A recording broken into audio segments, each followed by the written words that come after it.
देश के सबसे बड़े राज्य उत्तर प्रदेश के आगामी चुनाव में कौन सी पार्टी जीतेगी, ये तो लगातार कयास लगाए जा रही हैं। लेकिन बीजेपी की क्या कुछ तैयारियां हैं, इसके लिए हम जानने के लिए आप पहुंचे हैं बरेली की बिथरी चैनपुर से विधायक राजेश मिश्रा उर्फ पप्पू भरतौल जी के पास। सर, बहुत बहुत स्वागत है आपका। धन्यवाद जी। सर, अलग अलग पार्टियां अलग अलग बातें कर रही हैं, बीजेपी की क्या कुछ तैयारियां हैं, ये हम आपसे जानना चाहते हैं। बीजेपी की पूरी तैयारियां हैं, क्योंकि हमें लगता है कि कांग्रेस ने इतने साल राज किया, अंग्रेजों के बाद जब जब भारतीय जनता पार्टी की सरकार आई तभी विकास हुआ।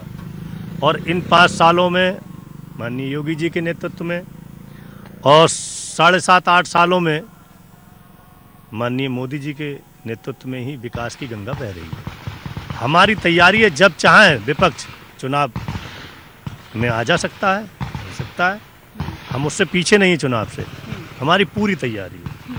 कांग्रेस इस बार महिलाओं को जगह दे रही है, सीटों पर बहुत सारी जगहें दी जाएंगी, कई प्रत्याशियों को कांग्रेस उतार रही है, महिलाओं को उतार रही है। ऐसे में नहीं लगता आपको कि महिला जो वोटर्स हैं वो कांग्रेस की ओर आकर्षित हो सकते हैं?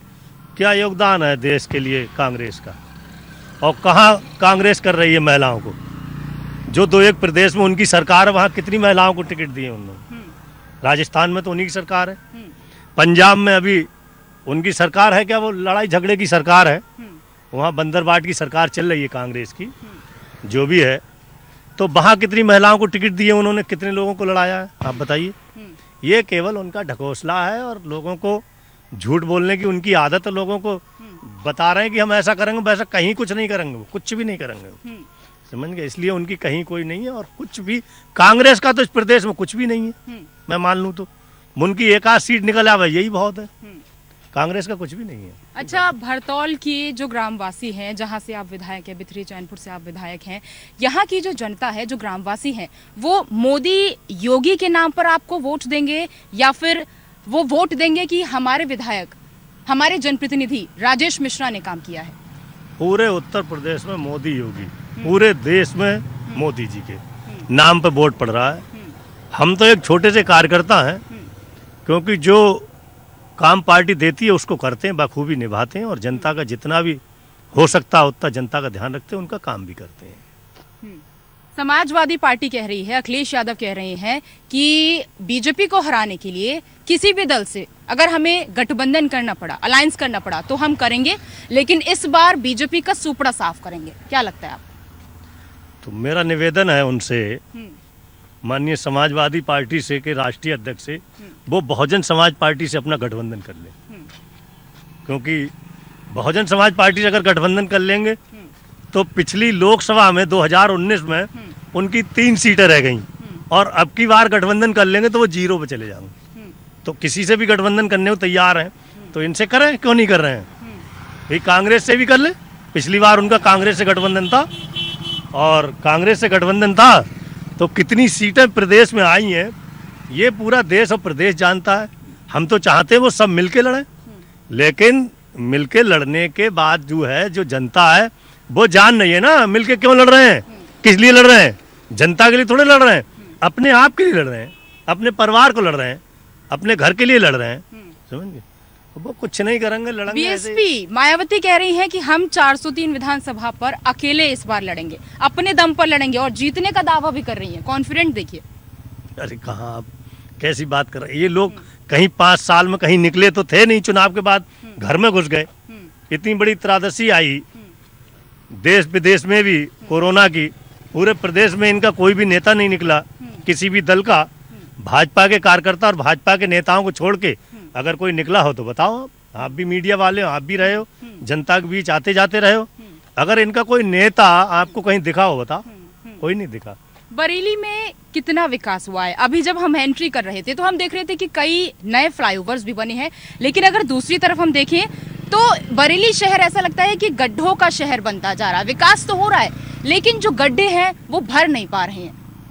नहीं, गड्ढे तो वो पिछली सरकारों के थे, तो पिछले सरकारों में कोई काम हुआ नहीं। अब वो बरेली में एक बड़ा विकास हो रहा है, और आप समझिए बरेली की क्या, मैं तो पूरे उत्तर प्रदेश की बात कह रहा हूँ, पूरे उत्तर प्रदेश में एक-एक विधानसभा में 1-1 हजार करोड़ रुपए का काम हुआ है। और मेरी बिथरी विधानसभा में तो इसको बहुत ऊपर निकल गए हैं। मेरे यहाँ 13 गांव में 1 अरब का काम हुआ है, 100 करोड़ रुपए का। आप 13 गांव जाके देख लीजिए वो। और बड़ा विकास हुआ है, पुल वगैरह बहुत बने हैं, रोडें सब टूटी फूटी थी, वो सारी रोडें भी बन गई हैं। और कोई ऐसी चीज़ नहीं है, जैसे गौशाला भी बनी है, स्कूल कॉलेज भी बने हैं, ये सारी चीज़ें बन गई हैं। और जो चीज़ रह गई, जैसे अस्पताल हैं जानवरों के, वो भी बने हैं। और अस्पताल जो खराब थे उनको बड़ा सुंदर किया हम लोगों ने।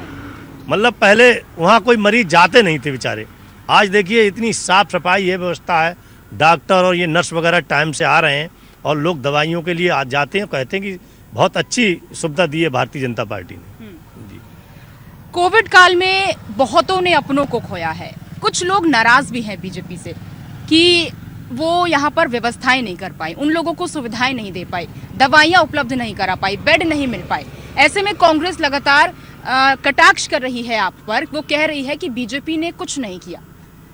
हालांकि आप बिथरी चैनपुर से विधायक है राजेश मिश्रा जी, आपने बहुत तत्परता के साथ काम किया, हमने देखा, और काफी लोगों की मदद भी की है आपने। कोविड काल में किस तरह से काम किया है वो भी हम आपसे जानना चाहेंगे। देखिए, ये जो कांग्रेस उंग्रेस जो आरोप लगा रहे हैं ये बिल्कुल उनके गलत हैं, निराधार हैं।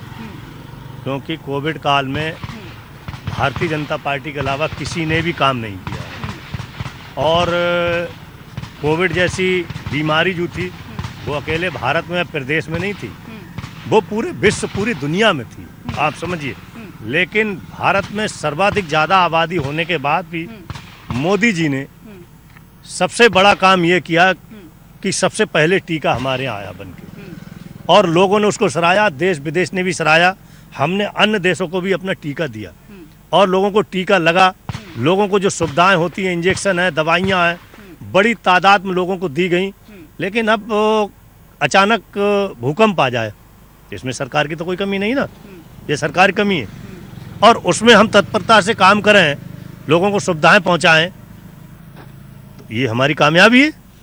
और सारे लोग मान रहे हैं, देश भी मानना है, जनता मान रही है। मुझे नहीं लगता कोई व्यक्ति नाराज हो, एक आध व्यक्ति भी। अब वो नाराज हो सकता है तो उसका पर्सनल कोई मामला हो सकता है, समाजवादी पार्टी का हो, बसपा का हो, कांग्रेस का हो, ये लोग हो। लेकिन हमने तो किसी को भी देखिए, किसी पार्टी को देख के काम नहीं किया। अगर समाजवादी के लोग भी आए तो हमने उनका भी इलाज कराया, बहुजन समाज पार्टी का आए उनका भी इलाज कराया। बाकी जनता में आप देखिए, किसी को भूखा भी नहीं मरने दिया।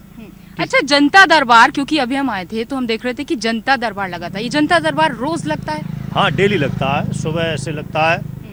सुबह मैं टहलने जाता हूँ, उसके बाद आता हूँ तो यहाँ जनता के बीच चाय पीता हूँ। जनता दरबार लगता है, पूरे जिले मंडल के लोग यहाँ आते हैं। अच्छा, आप तो निर्देश दे देते हैं अधिकारियों को, इन तमाम लोगों के जो जनता दरबार आते हैं, जो जनता आती है, एक आस लगा कर आती है कि विधायक जी के हम पास आ रहे हैं, ये हमारी प्रॉब्लम का सॉल्यूशन निकालेंगे। वो सॉल्व हो पाती हैं चीजें, या आपसे आगे जाकर जो अधिकारी होते हैं वो उन्हें अटका देते हैं, लटका देते हैं? देखिए, यहाँ जो भीड़ लगती है जनता दरबार की, वो इसीलिए लगती है कि लोगों के काम हो रहे हैं। अगर लोगों के काम ना होते तो लोग क्यों आते?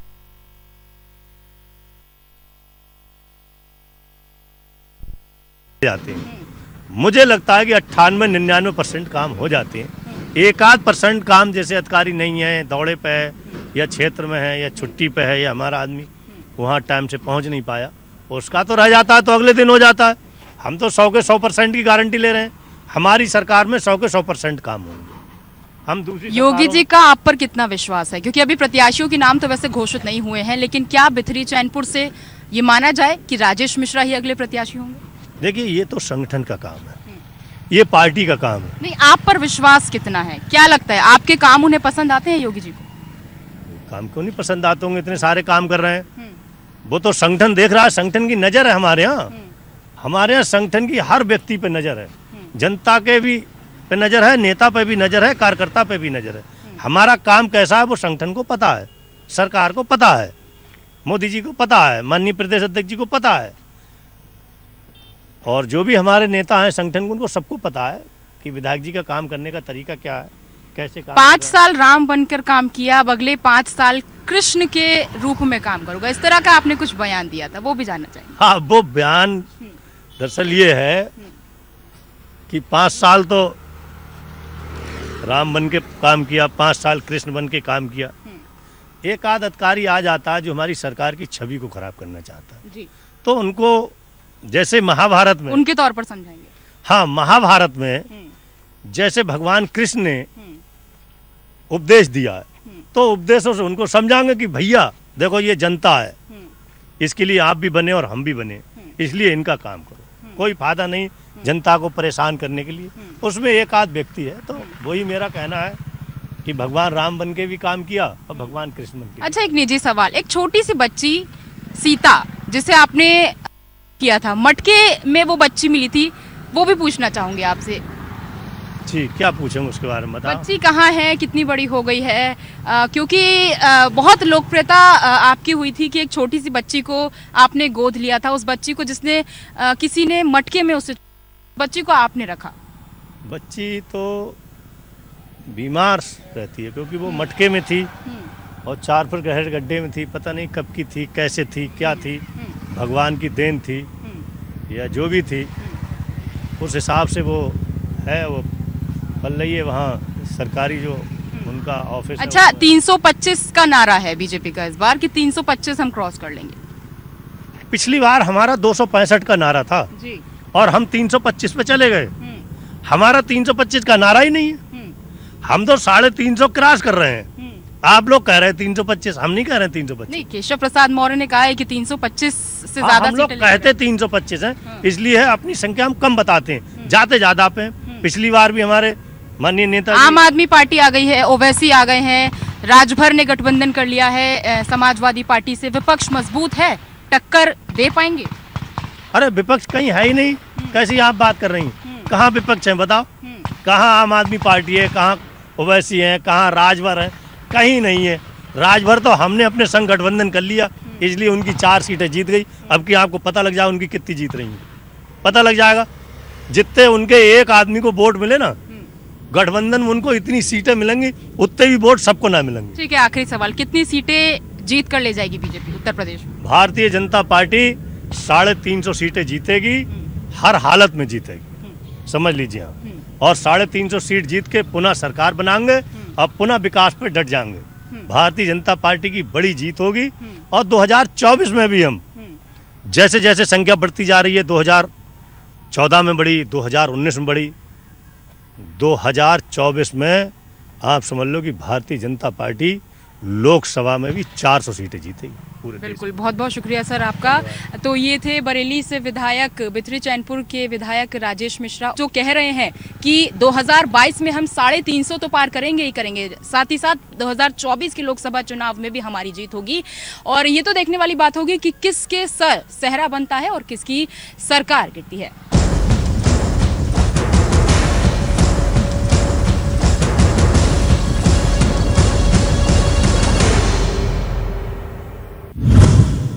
मैं यहाँ पहुंची हूँ बरेली के बिथरी विधानसभा क्षेत्र में और इस गांव का नाम है Bhartaul.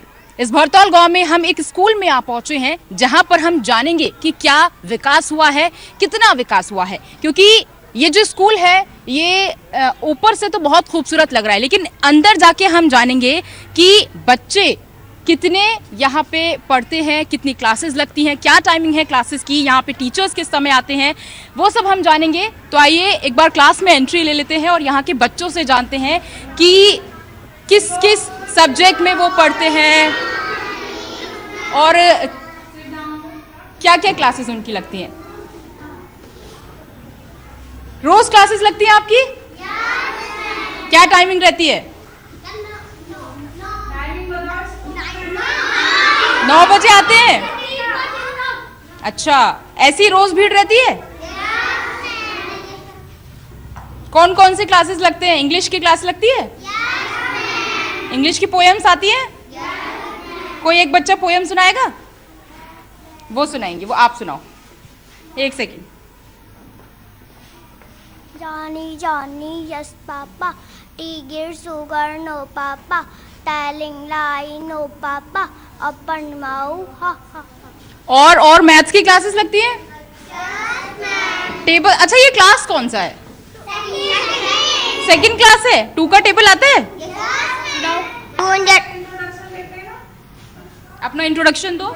My name is Pankaj. I am a boy. I in second class. कहाँ तक टेबल आते हैं? नहीं, 2 का। चलो 2 का सुनाओ।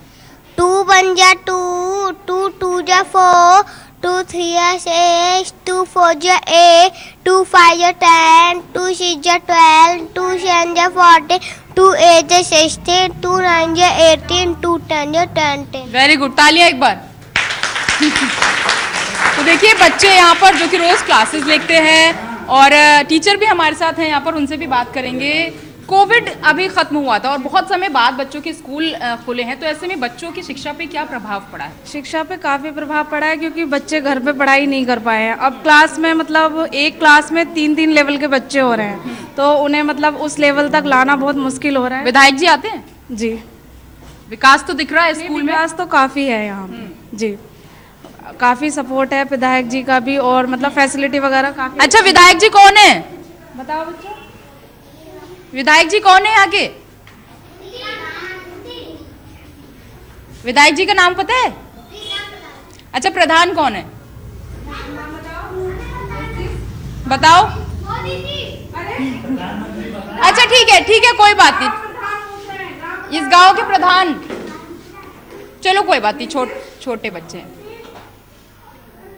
कोई बात नहीं। अच्छा, प्रेसिडेंट कौन है हमारे इंडिया का? अच्छा, प्रधानमंत्री का नाम बताओ, कौन है प्रधानमंत्री? कौन है? हाँ, वो बता रहे हैं।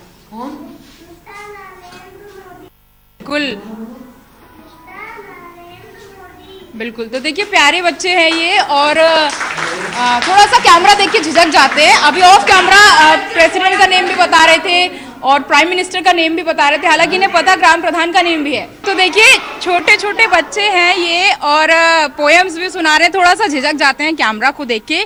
स्कूल का एक क्लासरूम हमने देखा, अब इस स्कूल में क्लासरूम के अलावा मिड डे मील कैसा है ये भी हम देखेंगे, और क्या आज खाना बनाए चखेंगे भी उसे, क्योंकि बहुत बार सुना जाता है कि जो मिड डे मील होते हैं वहाँ का खाना स्वादिष्ट नहीं होता है, अच्छा नहीं होता है। कैसा मिड डे मील का खाना आप बनाती हैं? जी, क्या बनता है? मेनू के हिसाब से सब कुछ बनता है, रोटी सब्जी भी बनती है। आप भी वही खाती हैं? हाँ, खा लेते हैं। टेस्ट। बच्चों को दूध मिलता है? हाँ जी, मिलता है। मिलता है बच्चों दूध?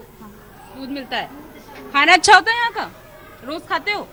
अच्छा जी। तो फिलहाल यहाँ पे देखिए कुछ फ्रूट्स भी बट रहे हैं। खाना एक बार हम देखना चाहेंगे कि आखिर बना है क्या है। खाना एक बार दिखाएंगे। आप बनाती हैं खाना? हाँ। मेन्यू डिसाइड कौन करता है? सब लोग बनाते हैं। अच्छा। हाँ,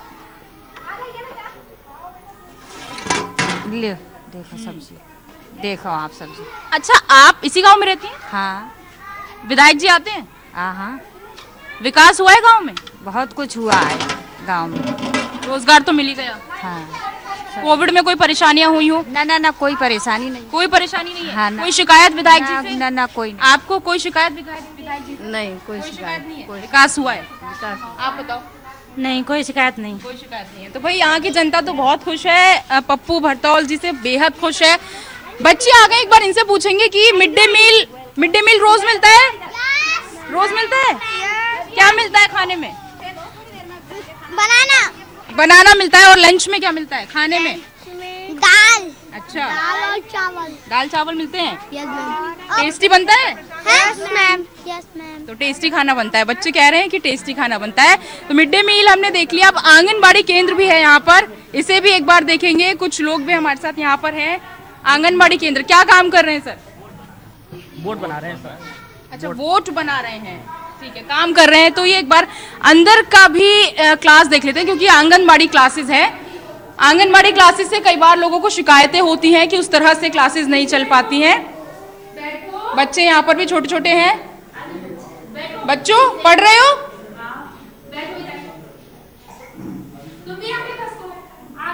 ठीक है। तो देखिए अभी लग रहा है लंच ब्रेक का टाइम हो चुका है, इसीलिए बच्चे थोड़ा खाने में व्यस्त हैं, इन्हें डिस्टर्ब नहीं करेंगे। तो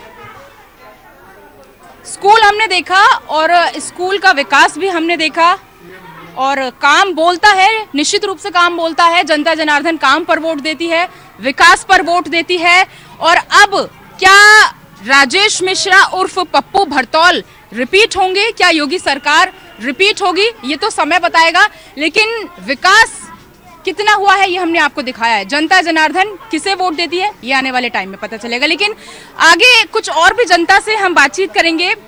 चलते हैं एक बार उस साइड, और जो जनता जनार्दन गांव की है, जो ग्रामवासी हैं, उनसे भी हम बात कर लेते हैं एक बार कि गांव में क्या किसी चीज की कमी है या फिर किसी की मांग उनकी हो। कुछ गांववासी यहाँ पर दिख रहे हैं, ये लोग बैठे हैं मेरे साथ, इनसे ये अच्छा गांव के प्रधान है, सबसे पहले इनसे बात करेंगे कि आप प्रधान हैं गांव के, आप रोज किस तरह से लोगों से कनेक्ट होते हैं, कैसे उनसे बातचीत करते हैं? क्योंकि आप प्रधान हैं, आप प्रतिनिधि हैं, आपके सर पर एक जिम्मेदारी है जी। कैसे लोग आपके पास मांग लेकर आते हैं, आप कैसे उनकी मांगे को पूरी करते हैं? 5:30 बजे उठ जाते हैं हम सुबह, फिर लोग अपनी शिकायत करने आते, घर पहुंच जाते हैं हमारे। जब नहाने जाते हैं शिकायतें करने आते हैं, सॉल्व करते हैं उन्हें? अरे बिल्कुल, एक एक काम, कोई गांव वाले को जो भी समस्या होगी निस्तारण हो जाता है सबका। अच्छा ठीक है, ग्रामवासियों से भी बात कर लेते हैं। विकास हुआ है गांव में? हाँ, विकास अच्छा खासा हुआ है और इसके एरिया का मैं जिम्मेवारी ले सकता हूँ कि ये पप्पू भरतौल की जगह पे जितना उन्हें। और कोई पार्टी का विधायक चाहिए पप्पू भरतौल के अलावा? नहीं चाहिए। चाहे भले जान दे देंगे मगर चाहिए पप्पू भरतौल। तो देखिए पप्पू भरतौल ही चाहिए। आप बताओ विकास हुआ है? मांगे कुछ हो सरकार से कि पप्पू भरतौल जी ने, राजेश मिश्रा जी ने पूरी ना की हो? हाँ, की है, सब मांगे पूरी की हैं, तो खुश है भाई यहाँ की जनता। पप्पू भरतौल जी से बेहद खुश है, और भी लोग जानेंगे हम उनसे। बाबा नाम क्या है? लेखराज। ऊंचा सुनते हैं थोड़ा सा, चलो कोई बात नहीं। नाम क्या है आपका? लेखराज। लेखराज नाम है। गाँव में कोई कमी हो ऐसी जो लगता हो कि सरकार तक पहुंचनी चाहिए, विधायक जी को नहीं पता है या प्रधान जी नहीं पहुंचाते हो आपकी शिकायत विधायक जी तक? ना, हमारे सब पूरी है मांगे? खुश है आप? रोटी कपड़ा मकान सब है? रोटी कपड़ा मकान सब पूरा, सब कुछ है। तो देखिए रोटी कपड़ा मकान सब है, और यहाँ की और भी मेरे साथ कई लोग खड़े हुए हैं इस वक्त, हालांकि वो कैमरा के आगे थोड़ा सा बोलने में हिचकते हैं, झिझकते हैं, लेकिन बिल्कुल ये कहेंगे हम कि इस गांव में विकास हुआ है। राजेश मिश्रा उर्फ पप्पू भरतौल जी ने विकास किया है, यहाँ की जनता बेहद खुश है। लेकिन 2022 में किसकी सरकार आएगी, क्या ये सरकार रिपीट होगी, ये देखने वाली बात होगी। फिलहाल कैमरामैन आलोक के साथ मैं पूजा शर्मा, बरेली।